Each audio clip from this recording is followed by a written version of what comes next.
with you made that, and today we're talking about the Stampin' Up!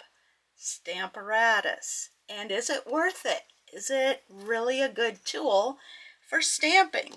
And first of all, the magnets are stored, can be stored on the back. But what's handy is putting some washi tape, and I used some strapping tape for packaging over the washi tape to give it a little extra strength, because if these two don't have the washi tape, they can meet and break because they are very strong. So it also gives you a little handle for handling the magnets. You can pick them up a lot easier. You have like a little grip. The Stamparatus does come with this foam pad, which does not impede the magnetic strength at all, because these guys are really strong. And you can get, I think it's a 6x6 pad of grid paper. I don't have that. I just cut grid paper to fit in my Stamparatus, and I go from there. And it's helpful because sometimes you might want to make notes if you're stamping a lot, or make indication marks like here's where I need to put my paper. So it does help to have paper here. If I was using a stamp set that had foam, so it's a red rubber stamp set with the foam already, then I would not need this foam. I would just take this out and put my paper down, and then I could stamp.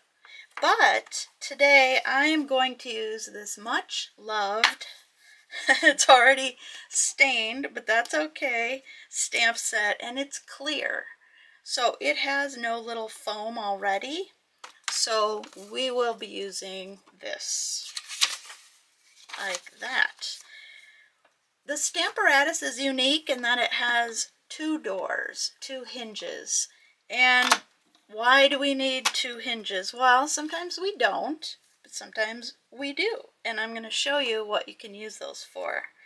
So for example, I'm going to put my cardstock here, and I usually put it up, tuck it up to the corner with a magnet. If you didn't want to use both magnets, just put this one far away. I'm just going to use one for now. And I am going to put this one on first. Now this is the flower that has, you know, more of the flower. This one has a little more detail. I'll show you how to use that one in a second. So let's say I just want to put my flower right there. So I'm going to close the door, and it's going to pick it up. So it's sticky to the door.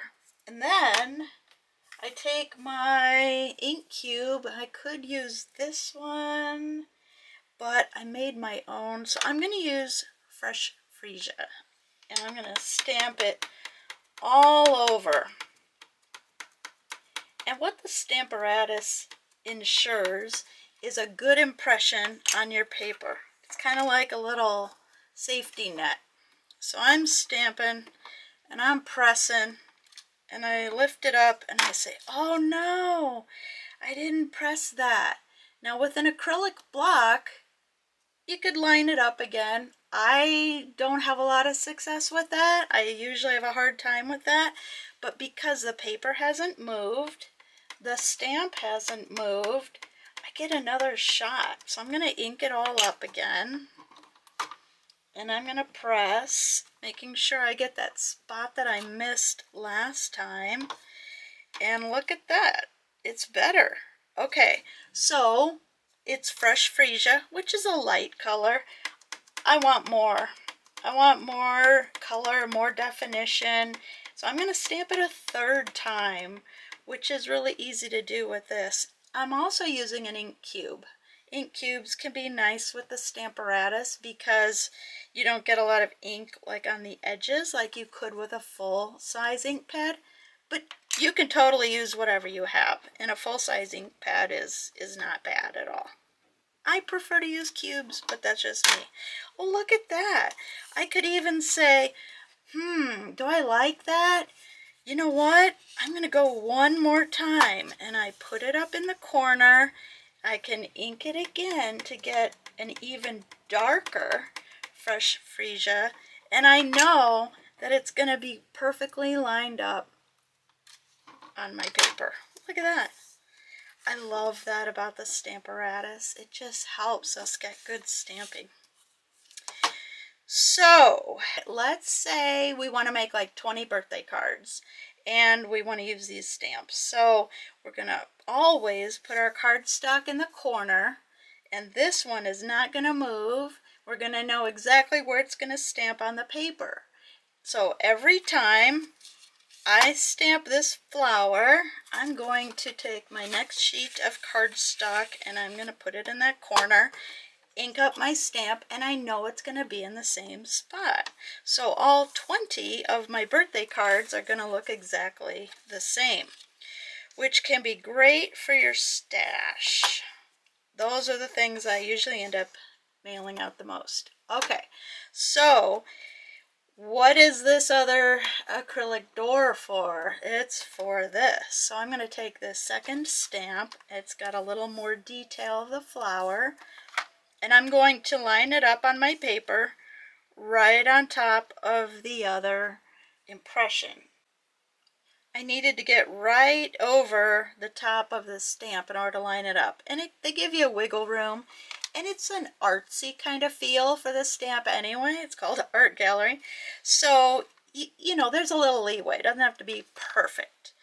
But I lined it up, and I closed the door, and now this stamp is on this one. So I'm going to use a full-size pad. Sometimes I like to use the ink cubes, but I'm going to use this Wisteria Wonder and show you what it looks like with that. So I'm just inking that up.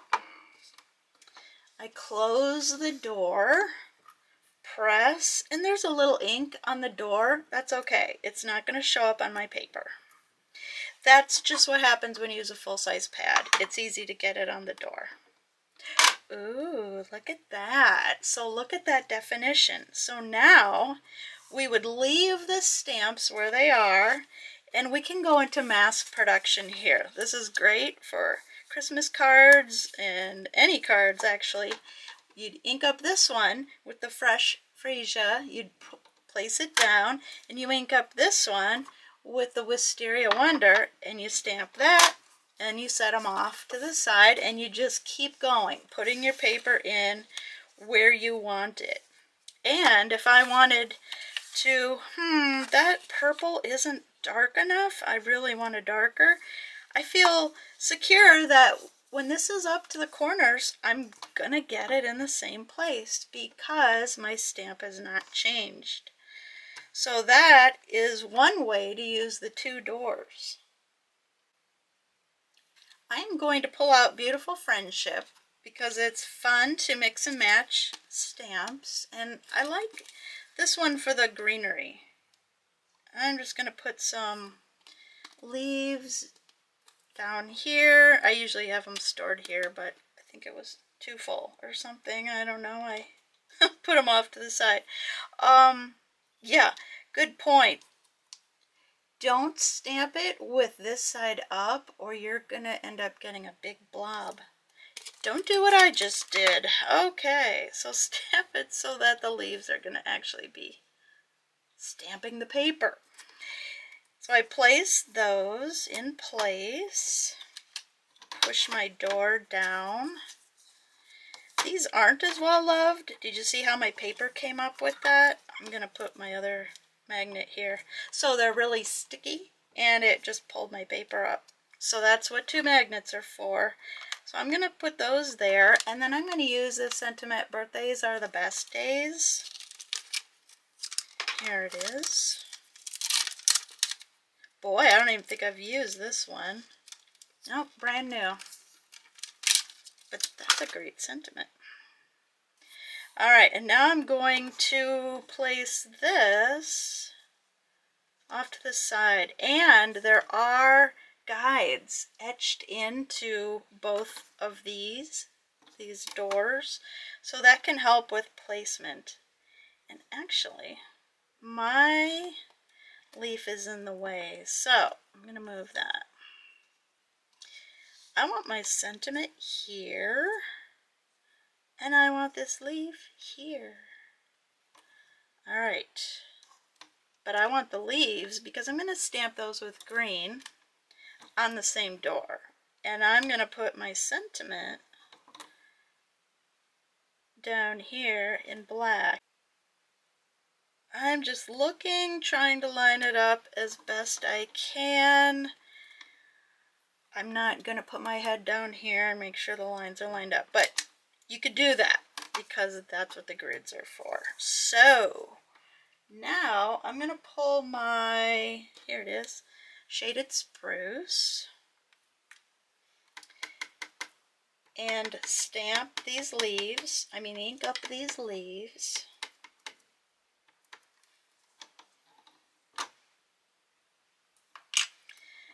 My magnet was in the way, it wouldn't let me close it quite right. Wow. Okay, that's good. That's as dark as I want it.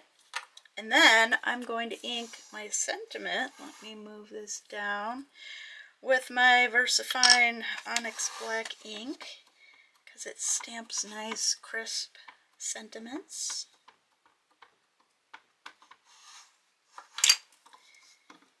And move. Here we go. Not dark enough, so no problem. I just ink this again.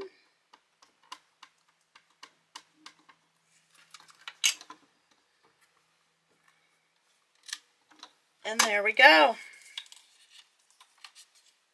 So I could turn this into a card. I can crop, I can trim, I could put some patterned paper behind it, whatever I want. So you can do all your mass production, all your flowers would be on here, and then you could finish them off by putting sentiment on one or leaves on another. So the Stamparatus is wonderful, and in my opinion, very worth getting if you want a little safety net for your stamping and you want to mass produce, or just make sure you get a good impression every time. So I highly recommend getting this tool if you like stamping and you've been using the acrylic block, because this will up your game in card making. So that is my recommendation for the Stamparatus. Thanks for watching.